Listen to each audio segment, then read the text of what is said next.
Bienvenue à Manhwa Recap. Révélation à venir, attention, et prenez soin de vous. Le manhwa commence avec un homme nommé Yu Dan-duk qui passe une entrevue d'embauche. Nous apprenons qu'il n'a aucun talent, et il explique qu'il existe des donjons à travers le monde. Les personnes qui s'éveillent ont des talents et certains pensent que c'est une bénédiction, mais pour Dan-duk, ce n'est pas le cas. Au cours de l'entretien, nous constatons qu'il discrimine Dan-duk parce qu'il n'a pas de talent, ce qui est contre la loi. Dan-duk demande des excuses de leur part, mais il continue à le discriminer. Il leur révèle qu'il enregistre leur conversation et il s'excuse immédiatement. Il leur dit qu'ils peuvent essayer de s'expliquer auprès de la Commission des droits de l'homme, et il s'en va. En partant, il se moque des bénédictions, puis marche sur de la gomme à mâcher. Alors qu'il racle sa chaussure sur un trottoir, il est aspergé d'eau. Il se demande pourquoi sa journée est si mauvaise et rentre chez lui. Il constate qu'il y a une fenêtre couverte de vomi qui vient de l'extérieur. Il la nettoie et appelle sa mère pour lui demander comment s'est passée sa journée. Nous apprenons également qu'il n'aime pas son oncle, il dit à sa mère qu'il va bien, mais nous pouvons voir des lettres de paiement en retard qui s'empilent. Il sort fumer et, au moment où il allume sa cigarette, il commence à pleuvoir. Il hurle vers le ciel et, de frustration, s'écroule sur le sol. Nous apprenons qu'il est vraiment en colère contre Dieu. Un éclair le frappe ensuite. Alors qu'il perd connaissance, il se demande ce que sa mère va faire sans lui. Il ouvre les yeux pour se retrouver en vie, et voit une fenêtre d'état qui dit « Embauche, les dieux vous attendent ». Dan-duk se demande si Dieu existe vraiment, car il l'a maudit et a été frappé par la foudre. Normalement, quand quelqu'un est frappé par la foudre, il meurt, mais lui n'a pas une égratignure. Et maintenant, il voit un message flottant. Il se demande s'il s'agit d'une fenêtre d'état, car c'est ce que peuvent voir ceux qui ont des talents.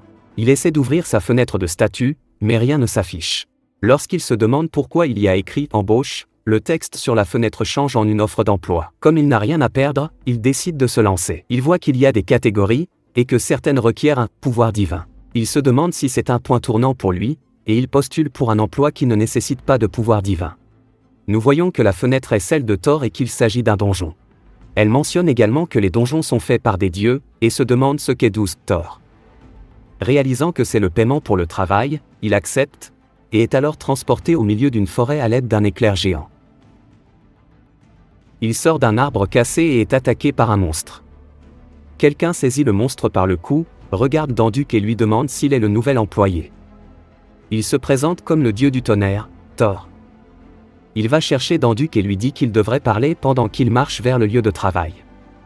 Thor s'imagine qu'il doit être un dieu d'Asie, et Dan-duk décide de jouer le jeu en disant qu'il est le dieu des montagnes. Thor mentionne que Dan-duk a l'air d'être immergé dans le monde des humains, et que cela pourrait être un problème. En effet, son travail consistera à créer un lieu où les humains souffriront. Thor lui demande s'il a entendu parler du labyrinthe des Minotaures en montant des escaliers, et Dan-duk voit une structure géante ressemblant à un labyrinthe. Thor l'informe qu'il l'aidera à construire cet endroit. Nous voyons Dan-duk travailler dur et aider autant que possible. Dan-duk et un autre dieu sont dans un chariot et parlent des nombreux compliments qu'il reçoit. L'autre dieu dit à Dan-duk qu'ils doivent partir à pied à partir d'ici, car le chariot va activer leur piège. L'autre dieu dit à Dan-duk de faire attention où il met les pieds et lui montre à quoi il ressemble. Il dit à Dan-duk que cela lui servira de leçon. L'autre dieu explique également que les dieux de basse classe doivent travailler pour vivre et que les dieux de haute classe créent constamment de nouveaux donjons. Ils ont donc du pain sur la planche. Ils entrent dans une autre pièce, Dan-duk pose sa caisse, et nous apprenons qu'à l'intérieur de la caisse se trouve un rocher qui génère des araignées. Dan-duk voit un autre monstre et demande ce que c'est, et l'autre dieu lui dit que c'est un homme lézard. Nous voyons également un trou dans la gorge de l'homme lézard, qu'il demande à Dan-duk de ne pas toucher car c'est un point vital.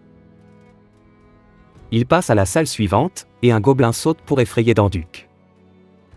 Le gobelin et l'autre dieu se moquent de lui. Nous apprenons que les gobelins sont intelligents et difficiles à vaincre. Ils atteignent la fin du labyrinthe et s'assoient à l'extérieur de la salle du boss de donjon. Thor s'approche et mentionne qu'il a entendu tous les compliments, et demande s'ils ont fini avec le placement des monstres. L'autre dieu répond qu'il n'en reste plus qu'un. Thor sort son marteau et dit qu'il est temps de renvoyer les dieux de classe inférieure en dehors du donjon. Il dit à Dan-duk qu'il a bien fait son travail et de lui donner des conseils la prochaine fois qu'ils se rencontreront. Et il abat son marteau sur lui. Dan-duk est de retour dans sa maison en criant, et pense qu'il a été puni pour avoir menti sur son statut de dieu. Il est heureux de savoir que ce n'était pas un rêve et qu'il s'est enfin réveillé. Une fenêtre d'état apparaît, lui demandant s'il souhaite vérifier son salaire, et il l'ouvre. Dans la boutique, il voit des objets tels que la lance d'Odin, l'armure de Néméan et le collier de Freya.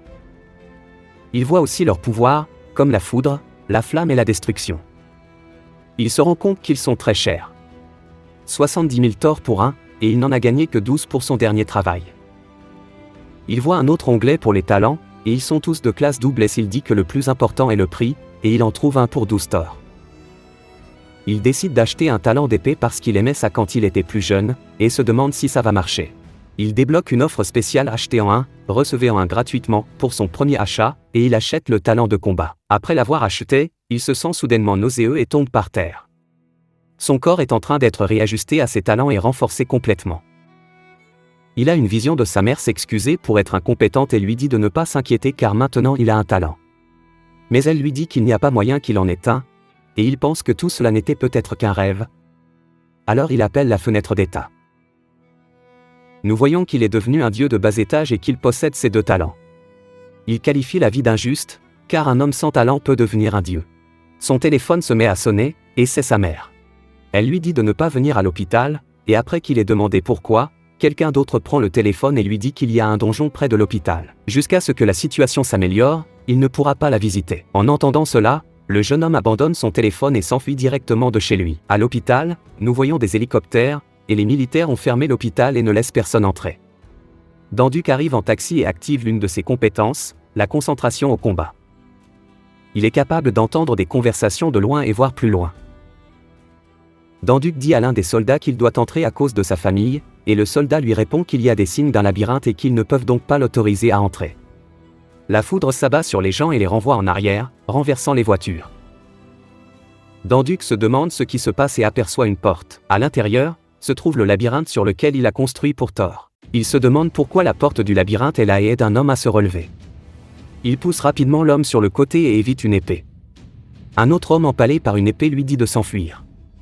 Nous voyons des hommes lézards sortir en masse de la porte. L'un d'eux lance à nouveau son épée sur Danduc, mais il active sa compétence et l'attrape en l'air. L'un des hommes lézards s'approche de l'homme qu'il a aidé à relever, et Danduc le tacle. Il se relève, mais il est entouré d'hommes lézards. L'un d'eux l'attaque par devant, l'autre par derrière. Il les esquive tous les deux, et utilise son talent pour en frapper un et l'envoyer au loin. Un autre homme lézard se jette sur lui, il l'esquive et lui donne un coup de pied dans la tête. Un autre lézard l'attaque par derrière, mais il saute par-dessus sa tête et l'écrase sur le sol. Un homme s'approche de lui demande de quelle guilde il fait partie et se présente comme Nangung Douke. Il lui demande s'il est un chasseur non affilié et s'il veut se joindre à eux pour nettoyer le donjon. Danduc décide qu'il n'est plus une personne ordinaire et que s'il n'arrête pas le donjon, les monstres en sortiront. Il les accompagne. À l'intérieur du labyrinthe, il les guide et leur dit qu'il leur indiquera le chemin à suivre. Il leur explique qu'il y a des pièges et il s'étonne qu'ils les connaissent. Il leur dit que c'est un secret d'entreprise et il continue à avancer. Il prend une torche sur le mur et leur dit de se préparer. Il se retrouve devant une porte géante sur laquelle se trouve une araignée. Danduc décide que ce qu'il sait où se trouvent les araignées, il n'a qu'à brûler l'étoile pour les attraper toutes. Mais il active sa focalisation de combat et entend quelqu'un demander de l'aide. Douke dit à son groupe d'écouter les ordres de Danduc, et l'une des membres s'approche de lui pour le remercier de les avoir aidés. Elle lui dit également qu'il n'a qu'à leur dire où se trouvent les survivants et que l'équipe de soutien ira les chercher. Elle lui demande s'il utilise une arme, puis lui dit de porter une ou deux épées. Il se rend compte qu'elle l'a appelé par son nom, mais qu'il ne leur a jamais dit son nom. Il continue à progresser à travers le donjon en se battant contre des araignées géantes, pendant qu'une équipe tient d'autres araignées à distance. Danduc mène l'équipe de soutien aux survivants et les sauve. Mais ils sont entourés d'araignées. Il les guide vers une zone sûre, un des membres dit au maître de la guilde qu'ils ont sauvé tous les survivants. Douke remercie Danduc, et lui dit que c'est presque comme s'il avait construit le donjon, puis il dit qu'il plaisantait. Il s'approche d'une autre porte, derrière laquelle se trouvent des gobelins. Danduc demande s'il peut entrer seul, mais l'un des autres membres lui dit qu'il est arrogant et qu'il ne s'agit que de simples gobelins. L'un des membres est furieux que Danduc lui vole la vedette, et lui et son ami marchent devant le groupe. Les lumières s'éteignent et Danduc essaie de les avertir de ne pas allumer leur lampe de poche, mais il l'ignore, pensant qu'il a juste peur des gobelins. L'un des hommes se retourne lentement, et il est criblé de flèches à plusieurs reprises. Douke leur dit de ne pas bouger et demande à Danduc si c'est pour cela qu'il ne voulait pas qu'ils allument leur lampe de poche. Douke dit à Danduc qu'ils ne peuvent pas attaquer s'ils ne peuvent pas voir, mais Danduc demande s'il peut se battre sans voir. Douke demande si c'est possible, et Danduc lui répond de leur laisser tout entre ses mains. Danduc leur dit qu'il sait qu'ils sont nerveux, mais qu'ils ne doivent pas faire un bruit ou bouger avant qu'ils ne disent que c'est bon. Il active sa focalisation de combat et nous voyons des gobelins l'entourer. Le groupe entend des bruits, et il leur dit d'allumer leur lumière maintenant. Il voit Danduc tenir un gobelin par la gorge et d'autres sont morts sur le sol. Douke le félicite et il continue jusqu'à la dernière porte. La porte des Minotaures. Ils ouvrent la porte et voient le Minotaure sur un trône au sommet d'un escalier. Danduc voit une fenêtre d'état qui mentionne la sélection de 5 sacrifices, mais personne d'autre ne comprend. Alors qu'il s'apprête à partager les informations qu'il a obtenues, l'un des membres en a assez que Danduc lui vole le spectacle, alors il tente de s'approcher du boss pour lui tirer dessus à l'arbalète. Danduc tente de l'avertir, mais l'homme crie après Danduc et s'approche trop près du boss. Ce qui signifie qu'il sélectionne au hasard 5 sacrifices. Danduc et Douke sont sélectionnés et le Minotaure s'approche d'eux. Il pousse un cri et charge l'un des hommes. Douke le sauve et charge le Minotaure. Il esquive son attaque et frappe le Minotaure. Mais il n'arrive pas à lui faire de dégâts à cause de l'épaisseur de sa peau. Danduc lui dit de faire attention, et le Minotaure lui rafle le bras, blessant Douke. Danduc remarque que le Minotaure rassemble des éclairs autour de son poing levé, et reconnaît qu'il s'agit du pouvoir de Thor. Les autres membres pensent qu'il s'agit d'une ouverture et se précipitent sur le boss. Danduc tente de les avertir, et alors que le Minotaure est sur le point de frapper Douke, Danduc lui donne un coup de pied au visage. L'attaque du Minotaure passe quand même et envoie tout le groupe au loin. Alors que Danduc perd connaissance, il se rend compte qu'il y a une épée sur le sol à côté de lui, et il tente une dernière chose. Il dit qu'il n'a pas tout enduré jusqu'ici pour mourir, et active son talent d'épée. Danduc se tient devant le Minotaure, et Douke dit qu'il n'a même pas pu lui donner une égratignure, alors quelqu'un qui vient tout juste d'apprendre à utiliser une épée ne pourra rien faire. Il veut lui dire de s'enfuir, mais ne peut pas parler. Alors qu'il s'excuse, tout le monde est surpris de voir Danduc couper la corne du Minotaure. Danduc explique qu'au début, c'était un pari, mais qu'une fois qu'il a tenu l'épée dans ses mains, il s'est rendu compte qu'il pouvait la battre. Le Minotaure charge Danduc et lui donne un coup d'épée, mais Danduc le dépasse en laissant de multiples entailles sur son corps. Douke est surpris de constater qu'il n'est pas un artiste martial, mais d'un épéiste. Les blessures sont trop superficielles et l'épée de Danduc est sur le point de se briser. Danduc décide de ne pas perdre de temps et fonce sur le Minotaure, qui abat son poing sur lui. Danduc l'esquive et lui donne un coup de pied. Le coup de pied est inefficace, et il lance son épée pour le faire esquiver. Il lui donne ensuite un coup de pied dans la mâchoire. Il saisit son épée en l'air et active à nouveau son talent d'épée. Mais le Minotaure se fracasse la tête contre le sol. Danduc se rend compte que son prochain coup sera le dernier.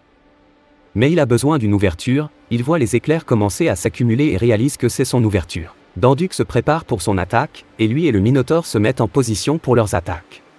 Douke voit son épée se briser et se souvient de ce que Danduc a dit à propos du combat sans pouvoir voir.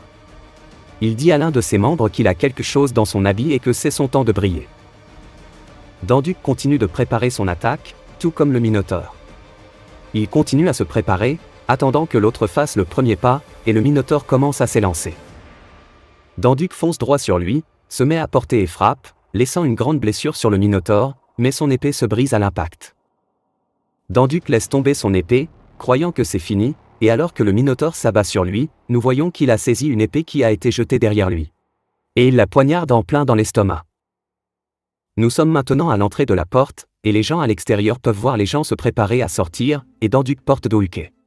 Danduc lui demande comment il savait qu'il serait capable d'attraper l'épée, et il mentionne le fait qu'il s'est battu sans voir auparavant. Douke lui dit de saluer les gens en tant que premier contributeur du labyrinthe. Danduc lève le poing en signe d'excitation vers la foule. Nous voyons Danduc rendre visite à sa mère à l'hôpital. Il est réjoui qu'elle soit saine et sauve. Nous le voyons également à la télévision lors d'une interview, ce qui le met dans l'embarras. Mais sa célébrité grandissante a accru son pouvoir divin. Maintenant qu'il dispose de 1000 pouvoirs divins, il peut postuler à d'autres emplois, et il accepte un emploi à la forge d'Héphaïsto. Il y est téléporté et se retrouve à l'intérieur de la forge. Il dit qu'il fait aussi chaud que dans un sauna et se demande si par hasard, il y aurait un climatiseur. Alors qu'il n'en est pas conscient, il se trouve juste derrière lui.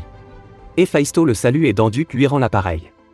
Héphaïsto mentionne que l'amour de Damuk pour les humains lui a permis de nettoyer le donjon de Thor, et qu'il n'est pas étonnant qu'il le favorise. Héphaïsto dit qu'il va expliquer ses demandes de travail et sonne de la trompette. Quelques nains accourent et le saluent, et Héphaïsto mentionne que des objets ont soudainement commencé à disparaître autour de sa forge. Héphaïsto dit à Danduc qu'il sera absent pendant un jour et lui donne le club d'Hercule. Alors qu'Héphaïsto prend congé, Danduc lui dit qu'il ne lui a jamais dit en quoi consistait son travail. Héphaïsto lui répond que tant qu'il est plus fort qu'eux, tout ira bien. Danduc leur dit de se calmer et sort sa massue. Les nains sortent leurs armes et l'un d'eux lui dit adieu. On voit alors Danduc se réveiller au son de la conversation de deux nains. Il se rend compte qu'il est attaché et il leur dit qu'ils vont le regretter. Il se moque de lui et il parvient à se libérer. Il les frappe avec sa massue et les attache. Nous apprenons qu'il porte une épée dans sa manche, à cause des paroles de la jeune fille dans le labyrinthe. Et il voit le collier de Freya proche des nains. Le film montre les nains en train de charger des matériaux, et le chef des nains est présenté sous le nom de Point Rouge. Il leur fait un discours sur le fait qu'ils sont les meilleurs mineurs et de courageux guerriers. Mais ils n'ont jamais été traités avec respect et ont été humiliés par Héphaïsto. Nous apprenons qu'ils veulent se venger à cause de cela. Danduc se demande ce qu'il peut faire contre eux et finit par faire du bruit, et ils l'aperçoivent en train de se cacher. Ils sortent leurs armes et commencent à lui tirer dessus. Point Rouge s'approche de Danduc qui se cache et lui dit qu'ils vont maintenant nettoyer tout l'endroit avec leurs armes, qu'ils n'ont affaire qu'à Héphaïsto et que si Danduc meurt ici, il se sentira mal. Il propose à Danduc de devenir leur complice ou de retourner d'où il vient. Danduc ne peut pas s'enfuir, car il perdrait sa réputation, et l'autre option conduirait à Héphaïsto le martelant jusqu'à son dernier souffle. Il se rend compte qu'il doit soit les combattre, soit mourir aux mains d'Héphaïsto, alors il sort de sa cachette. Il demande à Point Rouge pourquoi ils doivent aller aussi loin jusqu'à se venger, puisqu'ils sont partenaires d'Héphaïsto. Et que pense-t-il qu'Héphaïsto fera lorsqu'il découvrira ce qu'ils font? Il leur demande s'ils n'ont pas vraiment peur de la punition des dieux, et il lui tire dessus en plein visage. L'un des nains lui dit de se taire et commence à lui tirer dessus, mais Point Rouge lui dit d'arrêter. Point Rouge lui dit qu'il va lui dire une chose, et il dit qu'Héphaïstus n'est rien d'autre qu'une ordure, ce qui trouble Danduc. Danduc répète sa question, et Point Rouge répond qu'il est un voleur. Il explique ensuite qu'Héphaïsto est venu dans leur montagne, a loué leur savoir-faire et leur a proposé de travailler ensemble. Mais il s'est contenté de les utiliser comme des esclaves. Danduc demande comment ils sont devenus des esclaves, et Point Rouge répond que sans avoir à payer quoi que ce soit à Héphaïsto, ils avaient du temps libre en plus de devoir travailler 6 heures tous les jours de la semaine, et qu'on leur volait leurs âmes passionnées. Et que s'ils n'avaient pas travaillé pendant toutes ces années, ils auraient tout l'argent et la gloire d'Héphaïsto. Ce qui rend Danduc encore plus confus. Point Rouge dit qu'au moment où il a remarqué que leur passion avait disparu, il ne restait plus que la vengeance. Danduc dit qu'il comprend ce qu'il veut dire maintenant, et qu'il est une ordure. Et qu'un homme qui est jaloux de ceux qui lui sont supérieurs est définitivement une ordure. Les nains lèvent à nouveau leurs fusils, et Danduc leur crie d'arrêter, et qu'ils doivent l'écouter jusqu'au bout. Danduc dit que c'est ainsi que les autres verront les choses, que s'ils s'enfuient ainsi, ils ne seront que des voleurs. Et il demande si les nains, qui sont de grands artisans et de fiers guerriers, peuvent supporter un tel déshonneur. Et qu'il y a une autre façon pour eux de se venger. Il dit qu'il n'est qu'un guerrier, mais qu'il possède l'arme d'Héphaïsto. Ils doivent donc se battre contre lui. Sinon, ils n'ont qu'à reconnaître la supériorité d'Héphaïsto et s'enfuir. Point Rouge accepte de se battre avec lui, mais dit qu'il a intérêt à être assez fort pour tenir jusqu'à ce qu'il prouve que leurs armes sont meilleures que celles d'Héphaïsto. Point Rouge saute sur Danduc avec son marteau, brisant le sol. Danduc se précipite à sa suite, et Point Rouge le frappe, mais Danduc le rattrape. Point Rouge manque à nouveau son coup, et Danduc se rapproche, mais reçoit un coup de pied de Point Rouge. Point Rouge le complimente sur sa maîtrise de l'épée, et s'excuse d'avoir été impoli avec lui, et dit qu'il va maintenant utiliser toute sa puissance. Danduc dit d'y aller et Point Rouge le charge, mais Danduc le bloque. Danduc se place ensuite derrière lui et frappe, mais Point Rouge bloque également son attaque. Les autres nains mentionnent que leurs sons sont semblables à ceux de la forge. Nous apprenons que Point Rouge se sentait inférieur à Héphaïsto et qu'il était une grenouille dans un puits. Il admet alors sa défaite, et Danduc se jette sur lui. Mais Héphaïsto bloque son attaque et lui dit qu'il ferait mieux d'expliquer ce qui se passe ici. Héphaïsto remarque les matériaux que les nains ont volés et leur demande d'expliquer pourquoi ils sont là.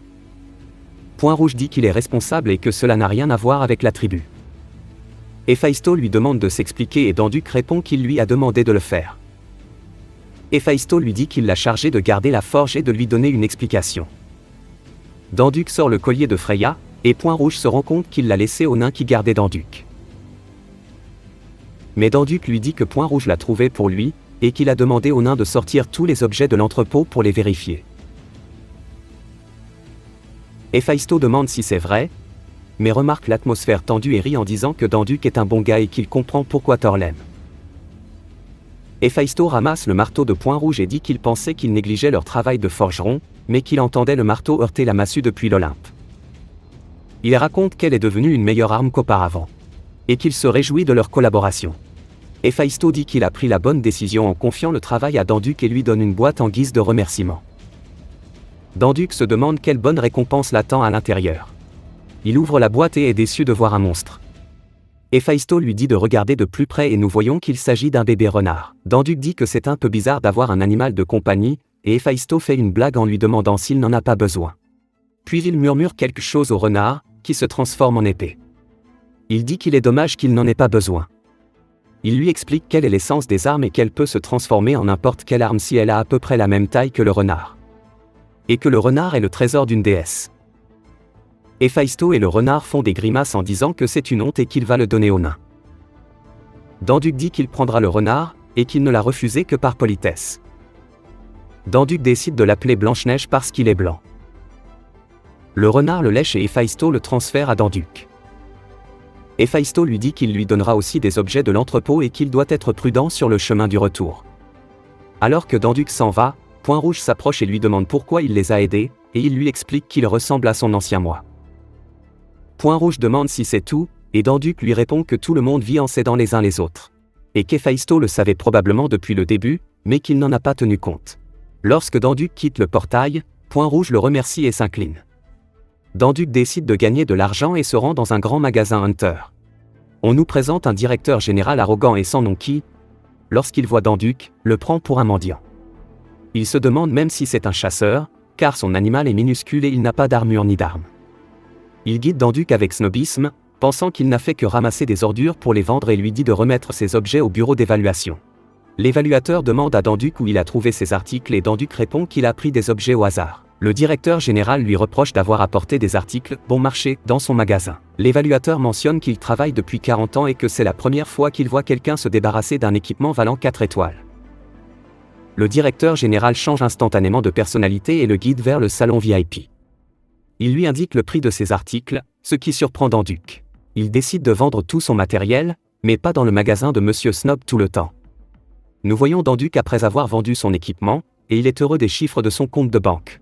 Il se rend à l'hôpital et apporte des cadeaux à sa mère. Elle apprend qu'il a un talent et s'effondre de joie.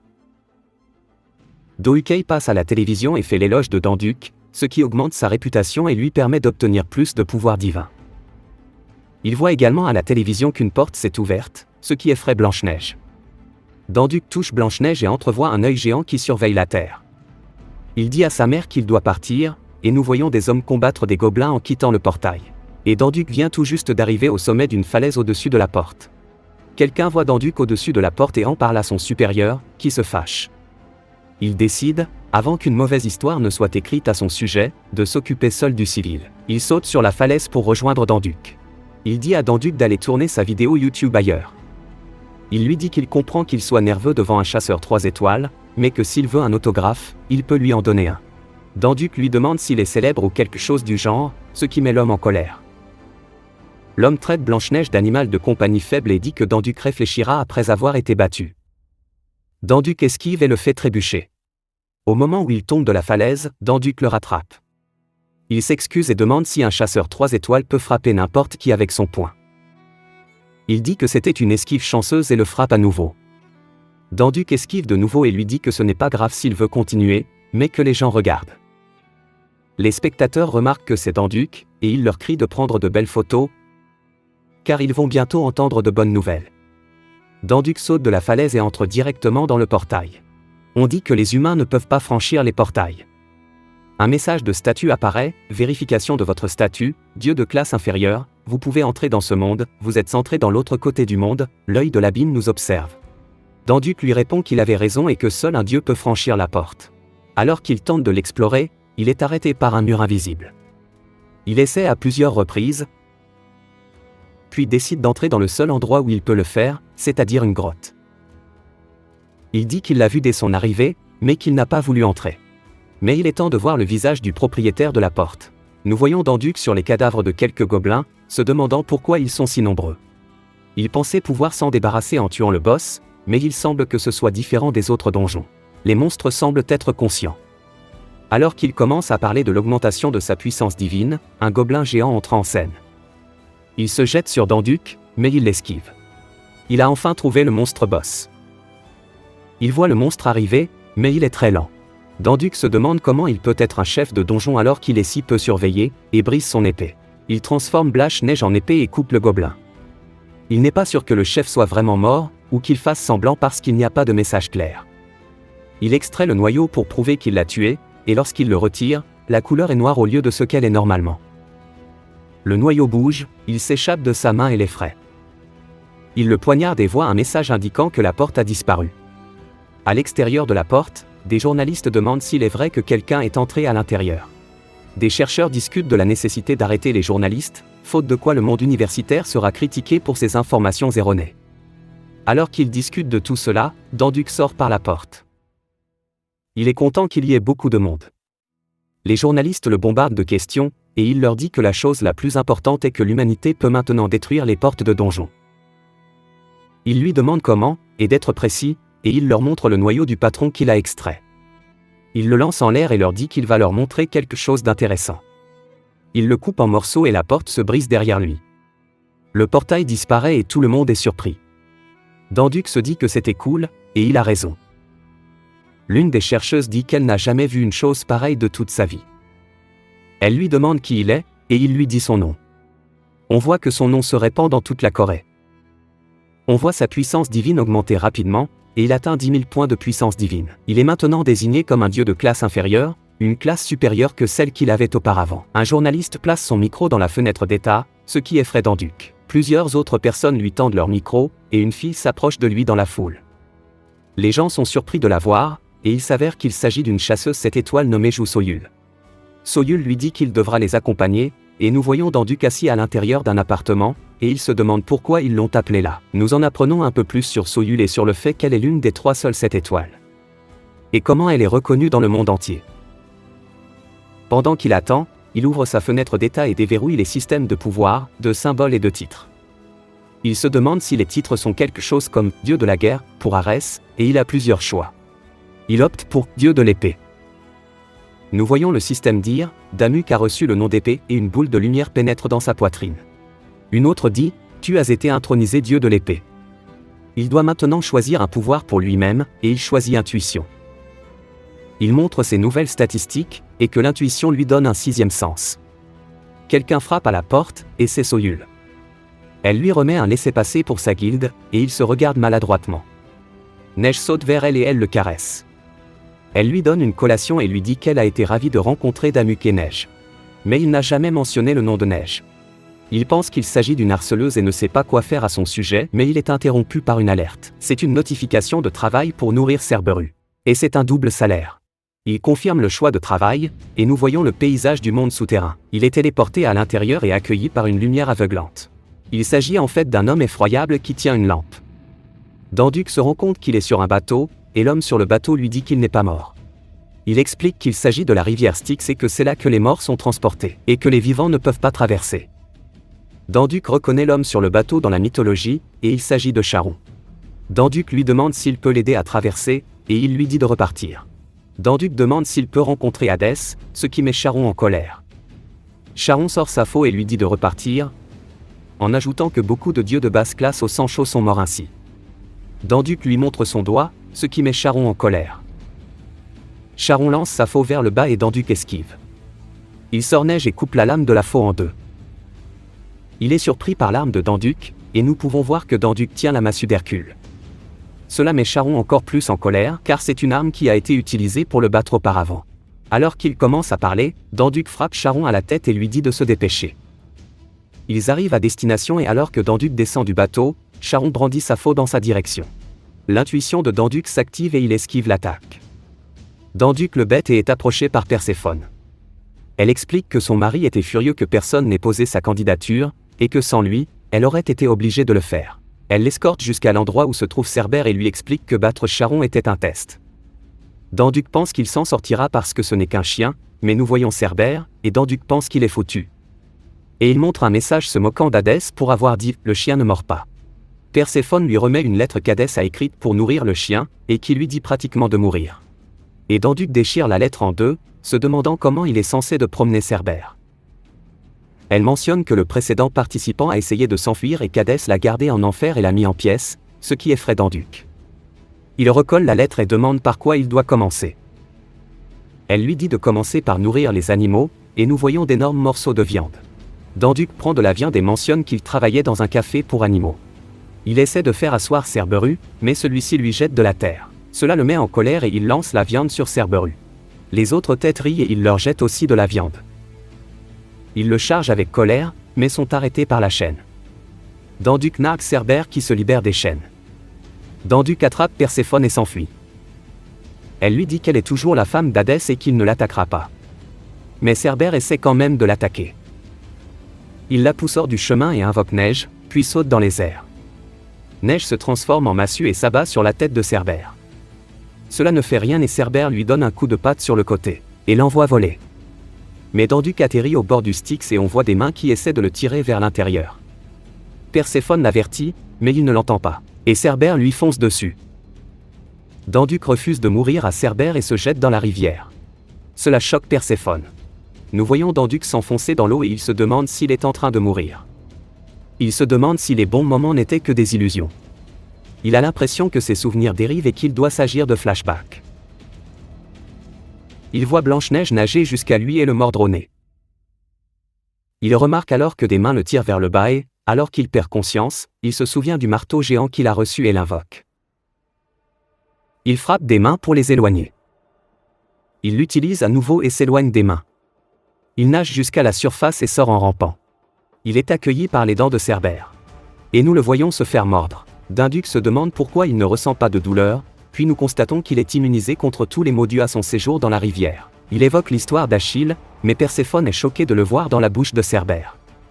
Elle tente de le sortir de là, mais Cerbère le fait tournoyer, puis le recrache. Alors qu'il parle à Perséphone, lui expliquant comment il s'en est sorti, Cerbère lui mord le bras, puis le soulève et l'écrase au sol. Cerbère baisse les yeux et Danduc lui demande s'il a fini. Perséphone se demande s'il va bien et mentionne la bénédiction de l'immortalité. Danduc demande à Cerbère s'il veut aller se promener. Cerbère grogne après lui, et il l'avertit que s'il continue à grogner, il ne l'emmènera pas se promener. Cerbère se retourne et s'en va, mais il ramasse sa chaîne et la laisse tomber en attendant Danduc. Perséphone dit à Danduc que cela fait longtemps que Cerbère ne s'est pas promené et qu'il faut y aller doucement. Il lui dit qu'on l'a appelé le président des chiens et qu'il ne faut pas s'inquiéter, mais Cerbère l'entraîne. Alors qu'il le traîne, Perséphone lui dit d'utiliser son pouvoir divin pour renforcer son corps. Elle lui demande pourquoi il ne l'utilise pas et il lui répond qu'il ne sait pas comment l'utiliser.